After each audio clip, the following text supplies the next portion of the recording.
అని అంటే క్వశ్చన్స్ తప్పకుండా ఈ ఏరియా నుంచి వస్తాయి అనుకునేది ఏంటి అంటే గవర్నర్ అండ్ ప్రెసిడెంట్. ఈ గవర్నర్ పైన ప్రెసిడెంట్ పైన క్వశ్చన్స్ లేకుండా ఏ ఇయర్ కూడా మనకి ఎగ్జామ్ పేపర్ అనేది సెట్ చేయడం జరుగుతుంది. సో ప్రయారిటీ టాపిక్ ఏంటంటే గవర్నర్ గురించి ప్రెసిడెంట్ గురించి మనం ఖచ్చితంగా చెప్పుకుంటాం. నెక్స్ట్ మోస్ట్ ఇంపార్టెంట్ టాపిక్స్ ఏంటంటే fundamental rights, fundamental duties and directive principles of state policies.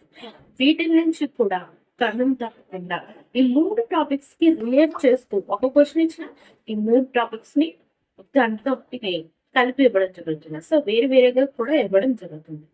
So ఈ fundamental rights, fundamental duties, directive principles of state policies లేకుండా ఎగ్జామ్ పేపర్ అనేది ప్రిపేర్ అవ్వడం వెరీ ఇంపార్టెంట్.